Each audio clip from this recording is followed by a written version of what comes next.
चाचा हरजीत। पहले शर्मा जी के जैसा संदर्भ। मोहल्ले के मशहूर नौजवान। मुन्ना हर रोज रामलीला चौक के पास लगे पेड़ के नीचे बैठकर सबकी बातों में दखल देता। आज भी वही हल्ला।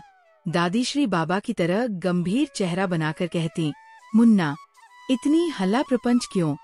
मुन्ना तुरंत बोल पड़ा, दादी श्री, आप तो मंदिर से लौटकर अचानक संत बन गई हो क्या? कल आपने ही तो कहा था, नास पीटा जाओ। दादी श्री हंसते हुए पलटती, कहीं की बात मत घुमा। सासू मामा, तेरी बहू रीना से भी पूछो, उसका खाना बड़ा स्वादिष्ट नहीं है क्या?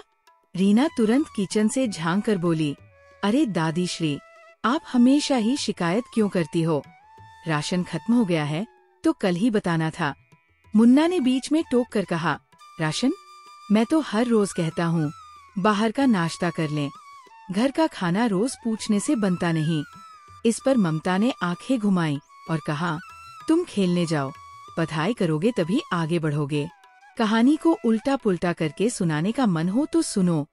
पहले रीना और ममता मिलकर मुन्ना को समझाती कि लोगों की बुराई करने से कुछ नहीं मिलता। फिर अचानक बात बदलकर दादी श्री अपनी जवानी की कहानी सुनाने लगती। जब मैं जवान थी, दादी श्री ने कहा, मैं रोशन टाउन की हिलन की तरह थी। मेरे पीछे आशिक पगले रहते थे। मुन्ना ने पुलकित होकर पूछा, वो आशिक कौन थे? चाचा हरजीत? दादी श्री मुस्कुराई, नहीं बेटा, उस समय तुम्हारे दादा के पास जमीन और नौकरी थी। हमने सोचकर उनका साथ चुना। मोहल्ले के लोग भी आए। ममता ने कहा, हमारे यहाँ कंजूस किसे लगेगा?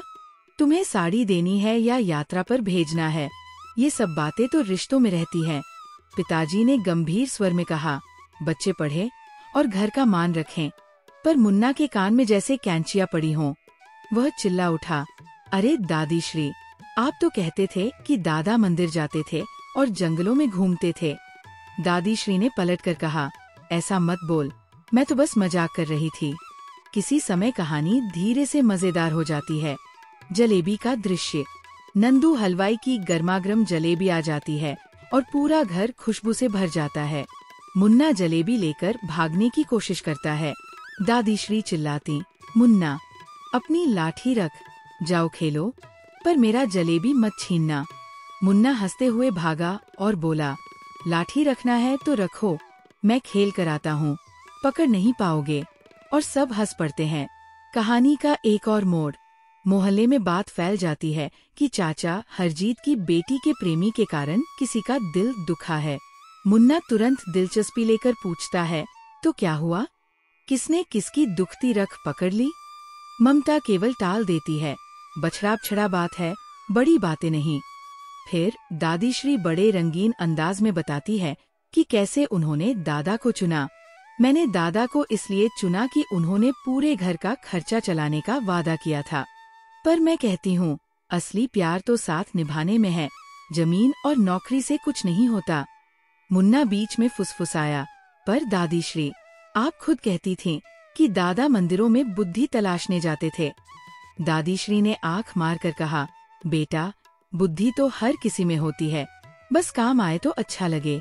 कहानी के खत्म होते होते फिर माहौल शांत हो जाता है। पिताजी ने सभी को डांटते हुए कहा, अब लड़ाई बंद कर दो, सब मिलकर जलेबी खाओगे और पढ़ाई पर ध्यान दोगे। रीना ने मुस्कुराकर कहा, हम सब मिलकर घर संभालेंगे। दादी श्री की बातें और मुन्ना की शरारतें सब शामिल हैं। मुन्ना ने आखिरी में मुस्कान देकर कहा, ठीक है, पर अगली बार जब आप किसी परी की बात करोगी तो उसका पता पहले दे देना। सब खिलखिलाकर हंस पड़े और मुन्ना जलेबी लेकर दौड़ता हुआ बाहर खेलने चला गया। पीछे दादी श्री की हंसी और ममता की नजरें।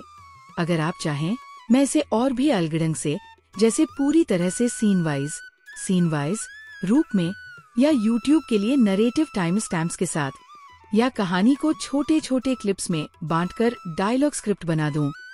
बताइए किस फॉर्मेट में चाहिए, मैं उसी हिसाब से तुरंत तैयार कर दूंगा।